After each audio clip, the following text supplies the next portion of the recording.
amma ba'd. Yang sama-sama kita hormati, kita muliakan Pak Kakanwil Kementerian Agama Provinsi Kalimantan Selatan yang tadi sudah berkenan untuk memberikan pengantar sekaligus membuka acara ini. Oleh karena itu, atas nama PBI Pusat, izinkan saya menyampaikan terima kasih banyak kepada panjenengan. Yang sama-sama kita hormati, kita muliakan Kepala Biro Kesejahteraan Rakyat Provinsi Kalimantan Selatan, matur sembah nuwun, panjenengan juga ikut mendukung suksesnya perwakafan khususnya yang ada di Kalimantan Selatan. Pak Sekretaris PBI Pusat, Pak Sarmidi, dan tentu pengurus baik yang lama maupun yang baru. Tentu bagi pengurus yang lama kami ingin menyampaikan penghargaan yang luar biasa kepada panjenengan semua yang telah ikut mendedikasikan waktu, tenaga, dan pikiran untuk kemajuan perwakafan, dan sekaligus juga saya menyampaikan rasa terima kasih karena panjenengan semua telah ikut membesarkan perwakafan. Dan tentu kepada pengurus yang baru saja dilantik, kami ingin menyampaikan selamat kepada panjenengan semua, teriring doa, mudah-mudahan Allah SWT senantiasa menganugerahkan keikhlasan bagi kita semua, kecerdasan bagi kita semua. Ini penting, saya mendoakan anugerah kecerdasan ini. Karena melalui kecerdasan itulah, insya Allah panjenengan semua mampu mencari jalan-jalan alternatif dalam bentuk kreativitas dan inovasi di dalam mengembangkan perwakafan, sekaligus mudah-mudahan Allah SWT senantiasa menganugerahkan kesehatan kepada panjenengan semua. Tentu di situ juga insya Allah hadir sahabat-sahabat kita dari Basnas, dan tentu para tokoh, para alim ulama, baik yang hadir di tempat maupun yang melalui daring, dan tentu teman-teman BWI perwakilan Kabupaten Kota se-Kalimantan Selatan. Izinkan saya ingin memberikan beberapa catatan terkait dengan pelantikan hari ini. Tentu yang pertama, setelah saya menyampaikan selamat kepada panjenengan semua dan terima kasih kepada panjenengan semua, ada 3 hal barangkali yang menarik yang untuk kita cermati dan untuk kita laksanakan. Tentu yang pertama, wakaf. Wakaf bukanlah sekedar ilmu tentang perwakafan. Bahasa Jawanya itu wakaf itu ilmu dan lakon, yaitu ilmu amaliyah dan amaliyah ilmiah. Oleh karena itu tidak cukup yang namanya sosialisasi, literasi semata, belumlah cukup. Itu baik dan itu harus. Tetapi pemahaman saja, literasi saja, pengetahuan saja, belumlah cukup karena wakaf itu tindakan. Oleh karena itu bagi kita semua yang bergerak di perwakafan, ada tahapan-tahapan yang perlu kita lakukan, yaitu yang pertama literasi yang terkait dengan pengetahuan tentang wakaf. Naik lagi pemahaman tentang wakaf. Tetapi itu saja juga belum cukup. Tetapi harus kita tingkatkan menjadi kesadaran untuk berwakaf. Perpindahan dari literasi menjadi kesadaran itulah bukan sekedar bahasa yang ada di akal pikiran. Karena orang meskipun faham betul, tetapi bisa jadi hatinya belum bergerak. Karena aksi itu adalah kombinasi antara pemahaman dan kesadaran. Sehingga bagi kita semua yang bergerak di dunia perwakafan, di samping kita melakukan sosialisasi, literasi perwakafan, tetapi malam-malam hari pada saat panjenengan sholat malam, sholat tahajud, sebutlah, doakan ya Allah, mudah-mudahan saudara-saudara kami yang ada Allah. Artinya engkau beri petunjuk berwakaf. Semata-mata Muhammad sallallahu alaihi wasallam lam yabdhu maqtirah illa waqaf. Tidak ada ceritanya sahabat Nabi itu. Ya, ceritanya yang tidak ada, Pak Kakanwil. Ya. Bagi yang mereka mampu, yang tidak tanya kepada saya, Pak Nuh, tolong ceritakan siapa sahabat Nabi yang tidak berwakaf. Tidak bisa diceritakan, karena memang tidak ada. Semua sahabat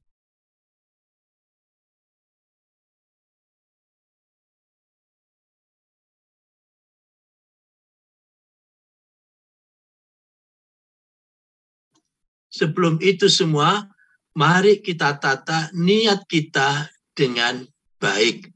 Ya, semata-mata kita ingin mencari ridho Allah dan semata-mata kita ingin melanjutkan risalah Rasulullah Muhammad sallallahu alaihi wasallam. Ibu-ibu dan bapak sekalian, oleh karena itu kami ingin mengajak panjenengan semua untuk bersama-sama menjadikan wakaf ini sebagai lifestyle. Sebentar saya kecilkan suara ngajinya sebentar ya.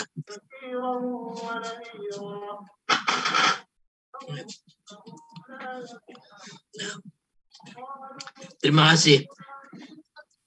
Jadi mari kita sama-sama jadikan wakaf itu sebagai lifestyle, gaya hidup yang harus kita mulai dari diri kita sendiri, keluarga kita sendiri, lingkungan kita sendiri. Dengan wakaf uang itu sangat mudah untuk membangun yang namanya lifestyle tadi itu.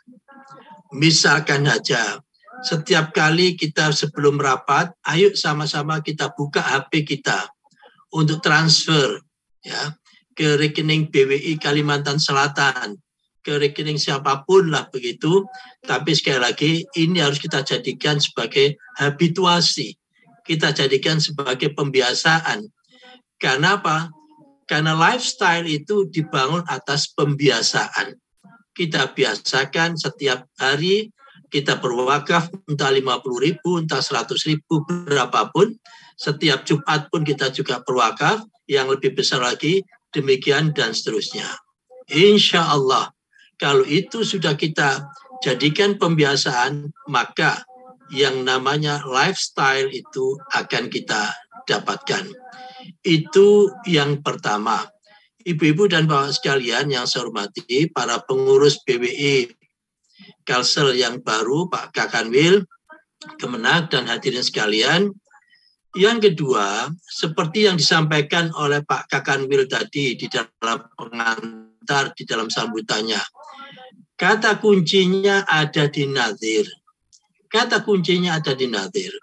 Jadi kalau dalam bentuk yang sederhana, yang namanya sistem perwakafan itu, inputnya itu, masukannya itu adalah wakif dan harta wakaf. Itu sebagai inputnya. Sehingga tujuan dari perwakafan itu bukan hanya memperbanyak para wakif dan memperbesar harta wakaf. Bukan. Itu hanya input. Nah, yang bisa menaikkan harta wakaf maupun jumlah wakif, itu yang namanya nazir. Nazir inilah jembatan antara wakif dan harta wakaf dengan mauquf alaih.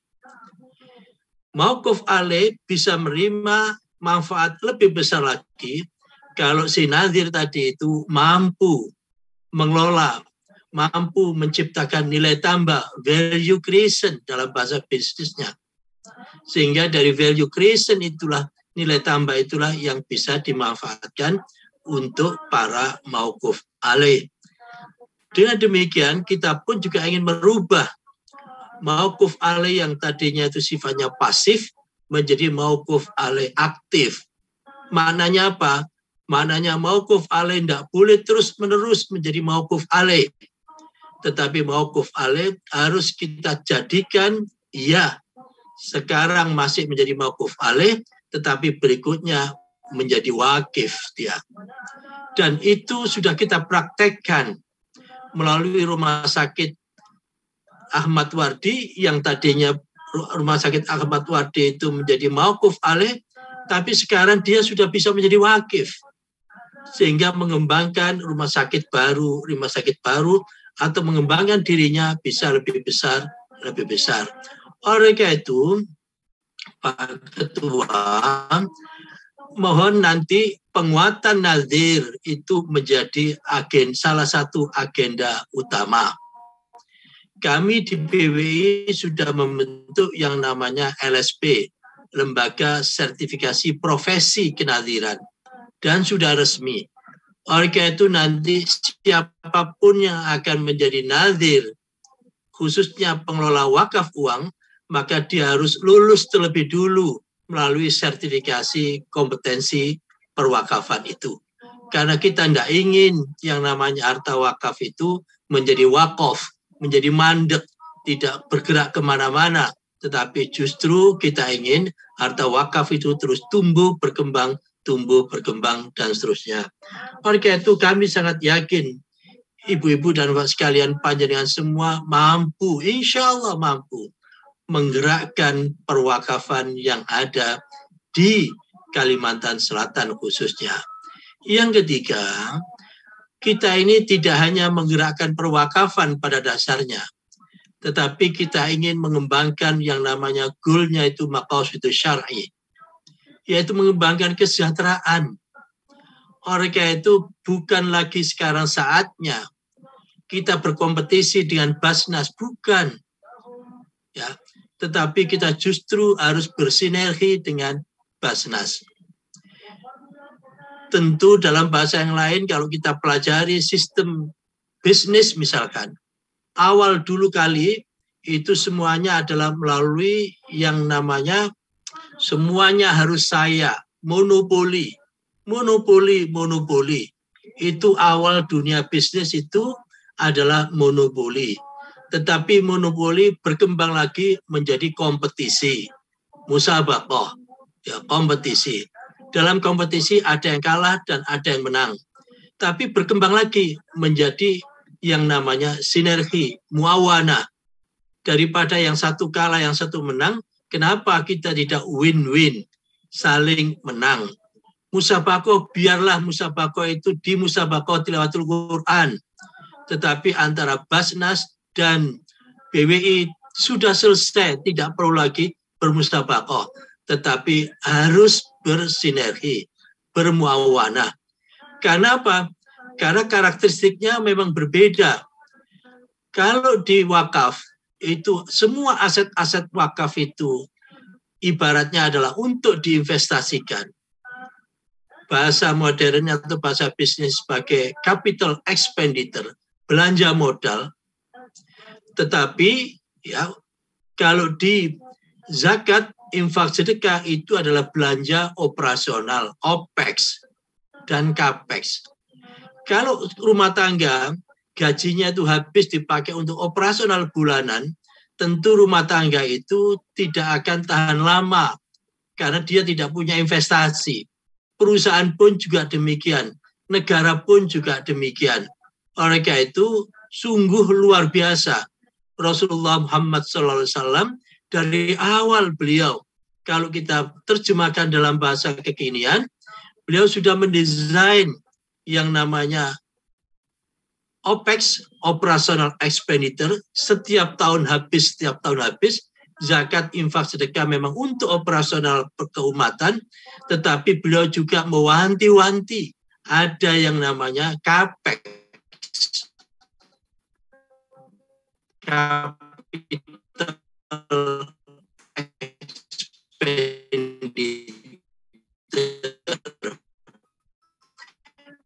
yaitu aset yang sifatnya untuk diinvestasikan pula, yang insya Allah akan kedahsyatan.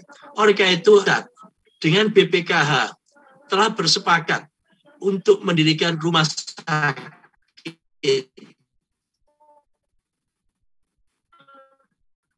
di Masjid Agung di Semarang, MAJT, tanah wakaf, terus sebagian itu memanfaatkan sekian dari asnaf itu, disitulah bulan yang lalu sudah di groundbreaking, sudah dimulai di groundbreaking itu bahasanya itu apa ya, mulai ini groundbreaking bahasanya Allah ya, groundbreaking ya, rumah sakit yang ada di Jawa Tengah, peletakan batu pertama, ya Allah, peletakan batu pertama, maka tidak menutup kemungkinan dan sangat terbuka antara BWI Provinsi, Kalsel, dengan Basnas Kalsel nikah. Tidak mungkin kita punya anak tanpa melalui nikah. Jangan berharap punya anak, nikah saja tidak mau. Oleh karena itu, saatnya kita sekarang membangun yang namanya sinergi, muawana antara BWI dengan Basnas, dengan lembaga-lembaga yang lain. Insya Allah kalau itu bisa kita lakukan, maka akan ada proyek-proyek keumatan yang luar biasa. Kata kuncinya Pak Kakanwil, Pak Ketua BWI yang baru, ya, kata kuncinya adalah tugas kita sekarang ini melakukan transformasi aset-aset umat yang tadinya bersifat intangible. Maksudnya seperti ini, orang Kalsel itu 97% Muslim. Orang Kalsel itu 97% Muslim dan dermawan. Orang Kalsel itu 97% Muslim, dermawan, dan baik hati. Itu semua masih intangible. Ya. Tugas kita adalah melakukan transformasi dari yang intangible tadi itu menjadi tangible. Ada barangnya. Ini loh masjid, ini loh bukti dari yang namanya kekuatan aset yang tadi itu. Bahwa orang Kalsel itu baik, orang Kalsel itu Muslim, orang Kalsel itu dermawan, yes. Tetapi tidak cukup itu. Tetapi kita harus menerjemahkan menjadi aset yang sifatnya tangible. Aset yang tangible tadi itu pun juga belum cukup. Harus kita rubah menjadi real asset. Yaitu apa? Aset yang bisa menghasilkan. Karena kalau kita ada aset yang tidak menghasilkan, menjadi pasif, bahkan menjadi beban, kasihan nanti umat ini. Oleh karena itu harus kita konversi sekali lagi menjadi real asset. Dari kalau kita sudah mampu melakukan menjadikan aset-aset tadi itu menjadi real asset, maka disitulah ada namanya the real power, kekuatan real. Saya selalu mengibaratkan kalau kita itu punya danau dengan jutaan meter kubik, itu masih intangible dan tangible asset. Ya, tetapi kalau danau yang dengan jutaan meter kubik air tadi itu, kita buatkan bendungan, kita alirkan airnya tadi itu untuk menggerakkan turbin, dan turbin menghasilkan listrik, dan sisa airnya untuk yang namanya irigasi, pengairan, macam-macam, maka itulah yang namanya the real power. Umat ini membutuhkan the real power itu. Dan kami sangat yakin dengan potensi dan opportunity, kesempatan yang ada di Kalsel.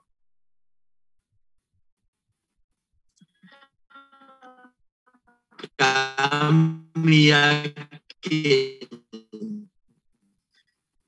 tidak terlalu lama yang namanya perwakafan di tempat panjenengan itu akan membutuhkan the real power.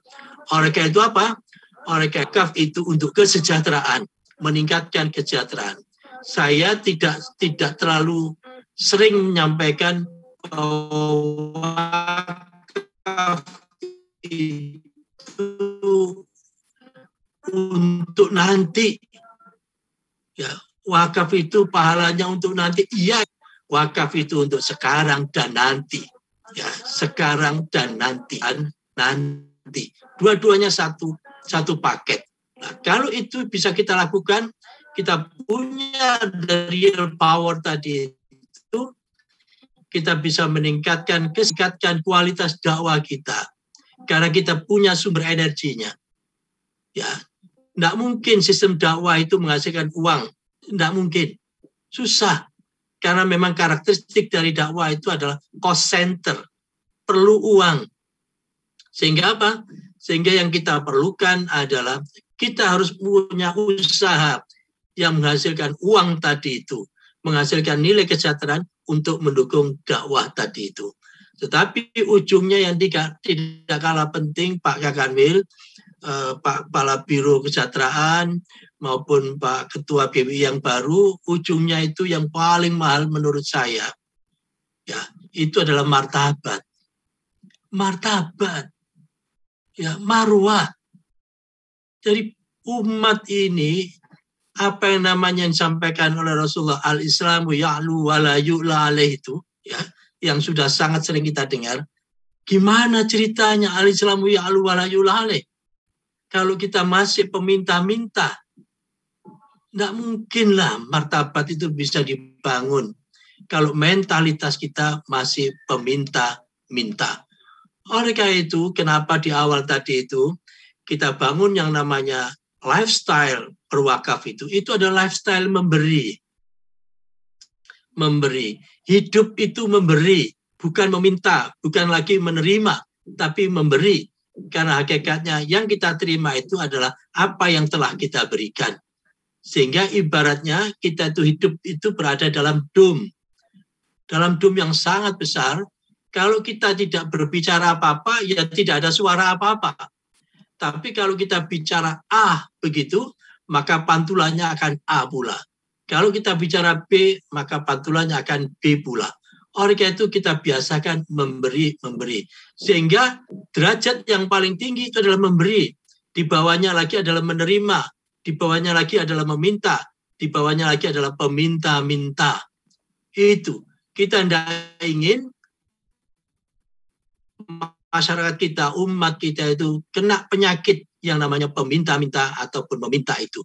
Tetapi saya yakin BW Kalsel akan mampu membangun satu kultur baru, lifestyle baru untuk mewariskan, melanjutkan apa yang telah disampaikan oleh Rasulullah Muhammad SAW. Selamat berjuang, Ibu dan Bapak sekalian. Kami doakan sukses selalu insya Allah. Salam hormat kabupaten kota yang ada di Kalsel.